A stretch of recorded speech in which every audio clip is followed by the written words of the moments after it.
Hi, this is Canary for Lightspeed Saber League, the world's fastest light-based fencing. And today I'm going to talk to you about the Lightspeed Saber tactical wheel, specifically the flat frog tactical wheel. So a tactical wheel is just the idea that certain moves beat other moves, which beat other moves, which beat other moves, all coming back into a circle, beating the first move in the set. So it's sort of like rock, paper, scissors, except it can be a lot larger in this case. Today I'm going to talk about a 5-move set tactical wheel called the flat frog.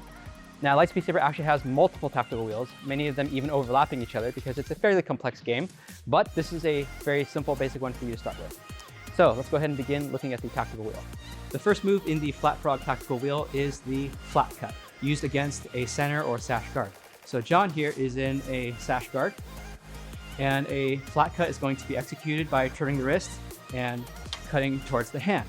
The whole purpose is to avoid the blade, because if I attack on the center line, John can very easily deflect the attack.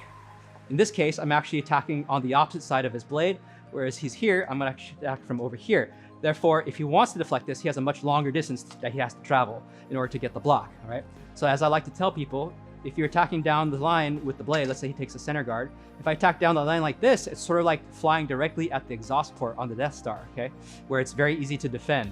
Whereas rather, you actually want to attack literally horizontally or down the trench line as they did in A New Hope. So this is the same concept. To perform your flat cut, you're going to start in center or sash guard. Then as you extend, you're going to turn your weapon with your wrist and then cut at the glove like so. So let's go ahead and try it. John's going to try to deflect it, but he's going to be deflecting the wrong direction. So here I go, like that. And that is your flat cut used against the center guard. Next on the tactical wheel is the skyhook. The skyhook defeats the flat cut. So if I'm going to attack John with a flat cut while he's in center or sash guard, he can respond with a skyhook, like so. What happens here is he moves his hand out of the plane of threat, and then as he does so, he turns his wrist so that the blade tip moves down into the original path, and therefore cutting my hand and avoiding the cut against his hands. The skyhook is composed of 2 actions. First, what you can do is go ahead and lift the hand. Then you're going to turn the wrist downwards and cut. Now, the skyhook has a couple of variations. You can do it as a crashing hook or a chasing hook. Let's try a crashing hook. As you can see, his blade moves in the opposite direction of mine, therefore crashing into me. Let's try a chasing hook. As you can see in this case, let's do it in slow motion. As my blade passes, his blade avoids it and he has to catch up with my blade as it moves away, all right? That's why it's called a chasing hook. Your chasing hook is generally a little bit safer. You're less likely to get hit yourself, but you're also less likely to score the hit because you have to chase after the hand as it moves by. A crashing hook is more dangerous on his part, but he's also more likely to get the hit. It's up to you to decide which is better for you at any given moment. A couple tricks to making your skyhook work well. In general, you want to be able to lift your hand up as high as you can in order to avoid the hit. If you're finding that your opponent is making that difficult, for example, if they're cutting rather high and so high that you can't get there, then you could try making sure that your guard is a bit lower. And therefore, this will prompt your opponent to attack at that position. This will give you more room to lift and score your hit. All right, so that's your skyhook, which defeats the flat cut. Next on the tactical wheel is the frog cut. The frog cut defeats the skyhook. So it looks something like this. In this case, I start with a feint of a flat cut, and which will be responded to by a skyhook. Then at the last moment, I drop down low and cut at the legs like this. And the tip is in that position because we know it isn't going to go any lower than that, when properly executed. Okay. So start with a gain step. So step forward with the front foot like so and begin to extend, making it look like a flat cut. Then bring this back foot forward and gather it with the front foot. Then you're going to stoop down low and drop to your toes and extend.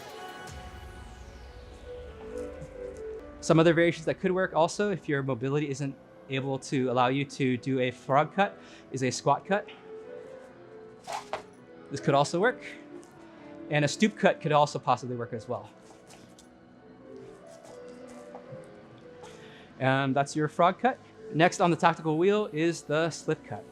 So the slip cut defeats the frog cut. Let us demonstrate. You'll note that John slips his front foot back behind him, allowing him to attack me with his weapon. It's better than a block because a block will tie up his weapon, not allowing him to counterattack. This allows him to protect his target area and hit me at the same time. To perform your slip cut, you should be in position. You're gonna slip the front foot back behind you like this, right? It's not a step. At the same time, you're going to extend a cut with your weapon. One thing that's important is that you do not want to step back. You want to slip back. If John does a cut to the leg to me, and I do a step back, this is what happens, right? See how my weight is on this back foot, right? However, if I do it again, but make sure my weight stays on this foot, I can make sure that this lead shoulder stays in the forward position, and I'm able to score my hit. Just like that. And that's your slip cut.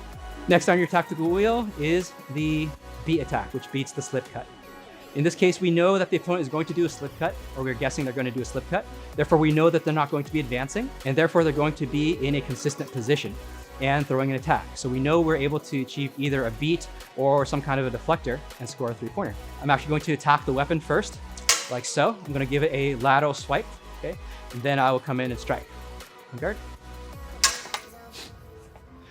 Now, if John does a slip cut, so your beat follows the normal deflector principles. Make sure you beat the weapon at a perpendicular angle to the direction of the attack that's going to be launched, okay?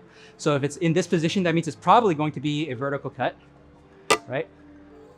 Right, so you're gonna deflect it perpendicularly like that. Furthermore, one more time, we're going to try to meet the weapon at the middle points, okay? You're gonna use the middle of your blade against the middle of your opponent, all right? And you're gonna try not to overdo the swing. So you're gonna try to bring it up to 1 o'clock at the maximum. So as I come in, I'm going to deflect it to 1, like so, here, and then I'm going to extend and cut, okay? Try to avoid going further than that, or else you're overcommitting yourself. And that is your beat attack. Finally, on the tactical wheel and closing the whole wheel is the flat cut, which defeats the beat attack. So in this case, I'm going to go for the beat against John's blade, and he's going to avoid it with a disengagement and turn it into a flat cut, like so. As you can see, I'm looking for his blade, but as I'm looking for it, he evades and strikes me, okay? Even if I do finish my attack, he lands the first touch, therefore disabling me. One more time. Once again, as you do your flat cut, make sure that you extend with the arm, and then you turn the weapon with your wrist and finish the cut in that position. And that is your flat cut against the slip cut. So that concludes our education on the flat frog tactical wheel. The flat cut beats the center or sash guard, and then the sky hook defeats the flat cut. The frog cut defeats the sky hook, and the slip cut defeats the frog cut. The beat attack defeats the slip cut, and then it goes all the way back in the circle to finish with the flat cut defeating the beat attack. Obviously, when you're in a match, it's not always clear exactly what your opponent is doing, but this does give you opportunities to try to identify what your opponent's intentions actually are, and therefore giving you a response so that you'll always know what to do inside of the box. This has been King Snow and John Mullins. Thanks for watching, and we'll see you next time.